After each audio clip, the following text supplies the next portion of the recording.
Por favor, Andrés, indique su nombre completo y RUT e inicie su exposición. Soy Andrés Jaime Palmeira Razabal, rol único tributario 7.040.289-0. Soy Andrés Palmeira Razabal, de profesión economista, y vengo a representar ante el Consejo Constitucional antecedentes que deberán ser considerados respecto al sistema político y su relación con el buen funcionamiento de la economía. El artículo 4 del anteproyecto de Constitución señala que Chile adopta para su gobierno la República Democrática con separación de poderes y régimen presidencial, y que la ley asegurará el acceso igualitario de mujeres y hombres a los mandatos electorales y cargos electivos y promoverá su participación en condiciones de igualdad en los distintos ámbitos de la vida nacional. Por su parte, el artículo 54 señala que la Cámara de Diputadas y Diputados está integrada por miembros elegidos en votación directa por distritos electorales y que la distribución de los escaños entre los distritos tenderá a la representación equitativa según la población del territorio electoral. La expresión tenderá a la representación equitativa relativiza el acceso igualitario de mujeres y hombres a mandatos electorales y cargos electivos establecido en el artículo 4. Si se quiere un efectivo acceso igualitario, el texto del artículo 54 debe señalar que la distribución de los escaños entre los distritos será directamente proporcional a la población del territorio electoral.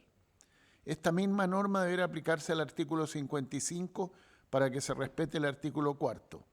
Dicho artículo señala que el Senado se compone de miembros elegidos en votación directa por circunscripciones senatoriales en consideración a las regiones del país, cada una de las cuales constituirá lo menos una circunscripción.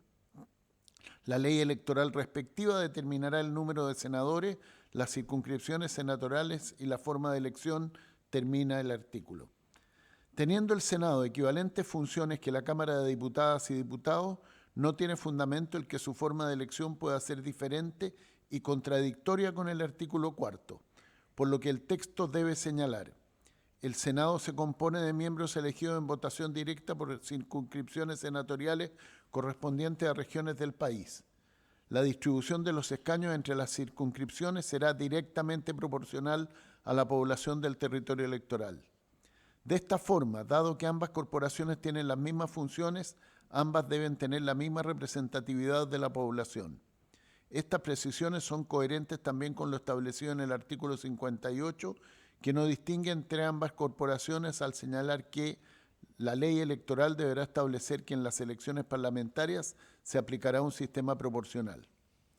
En concordancia con la anterior, también debe modificarse el número 3 del artículo 58, haciendo aplicable su disposición al Senado, de tal forma que quede la siguiente redacción: corresponderá al Consejo Directivo del Servicio Electoral actualizar cada 10 años la asignación de los escaños de la Cámara de Diputadas y Diputados entre los distritos establecidos y del Senado entre las regiones, de acuerdo con el procedimiento y en los plazos establecidos en la ley electoral.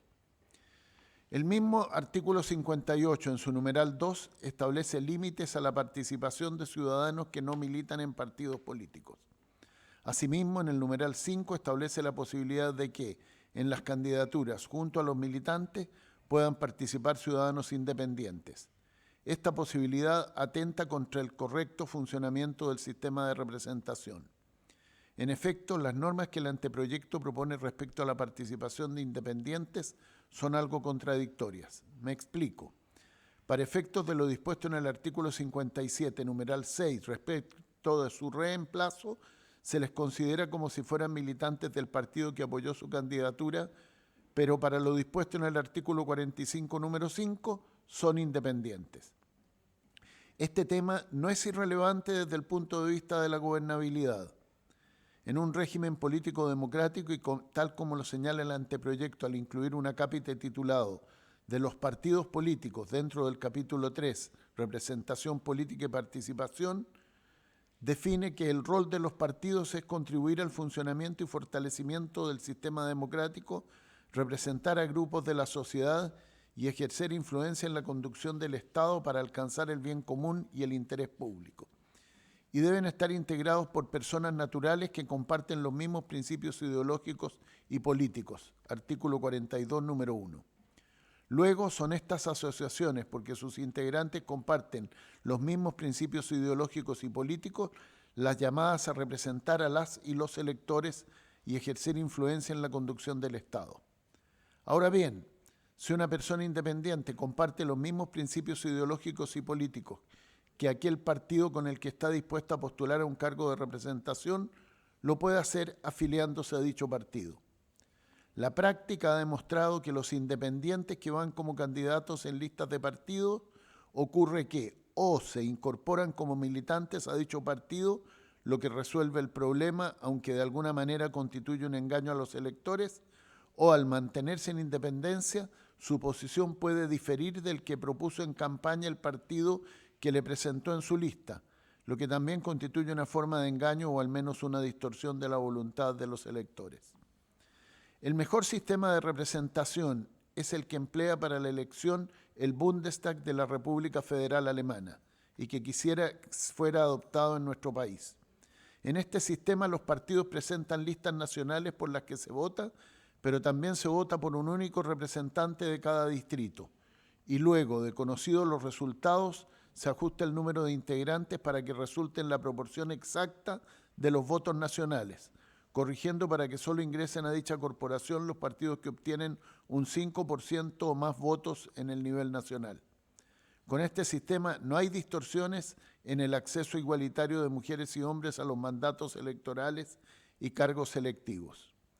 Como el anteproyecto no fija el sistema electoral, sino solo sus principios, para poder establecer un sistema en que estos aspectos se superen, bastaría suprimir los numerales 5 y 6 del artículo 57, el numeral 5 del artículo 58 y el numeral 4 en el numeral 4 de este artículo suprimir todo lo que sigue al primer punto seguido e incorporando la misma restricción para la elección de senadores, diciendo dicho numeral lo siguiente. 4. Solo los partidos políticos que alcancen al menos el 5% de los votos válidamente emitidos a nivel nacional en la elección de los miembros de la Cámara de Diputadas y Diputados respectiva tendrán derecho a participar en la atribución de escaños en dicha Cámara y el Senado. En mi presentación señalé que los cambios que propongo dicen relación con el buen funcionamiento de la economía. Ello se debe a que la estabilidad económica y las adecuadas condiciones para la inversión necesitan que exista un buen funcionamiento de la democracia, es decir, que efectivamente el gobierno pueda gobernar y que lo haga con transparencia y eficiencia. Para ello es necesario que la mayoría electoral se traduzca en mayoría legislativa y ello requiere fortalecer el sistema de partidos. Desde el retorno a la democracia ello no se ha dado en Chile y tampoco se dio bajo la vigencia de la Constitución de 1925. No basta con elegir un presidente o presidenta por mayoría absoluta en primera o segunda vuelta, sino cuenta con una mayoría equivalente en el Congreso. Manteniendo el régimen presidencial, creo que es necesario introducir dos cambios al funcionamiento de dicho régimen. El primero es establecer que todos los proyectos de ley deben tener origen en la Cámara de Diputadas y Diputados. Esto porque, a diferencia del Senado, la Cámara es íntegramente electa cada 4 años y por lo tanto expresa más fielmente la voluntad ciudadana y sus cambios. El segundo es establecer que el presidente o presidenta de la República deberá someter al Congreso, en el mes que asume el cargo, un proyecto de ley respecto de las 5 principales iniciativas de ley que considerará durante su mandato. Proyecto que la Cámara deberá considerar y despachar, aprobando la idea de legislar antes del 1 de junio, de manera que el presidente o presidenta dé cuenta de ello al país en esa fecha. Introducir estas normas obliga a generar una coalición de mayoría respecto de esas principales iniciativas, dando gobernabilidad al país. La introducción de estas normas en el anteproyecto se realiza primero introduciendo una nueva letra T del siguiente tenor en el artículo 73 del anteproyecto constitucional. T. La que el presidente o presidenta de la República deberá presentar en el mes que asume el cargo, fijando las 5 prioridades legislativas de su gobierno y que la Cámara de Diputadas y Diputados deberá despachar antes del 1 de junio del mismo año.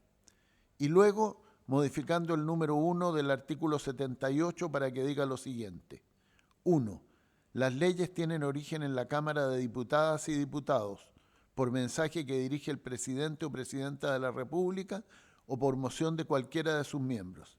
Las mociones no pueden ser firmadas por más de 10 diputados.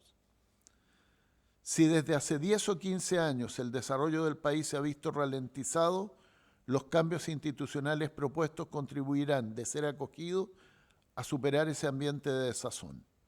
Agradezco la atención y el haber podido expresar estas propuestas.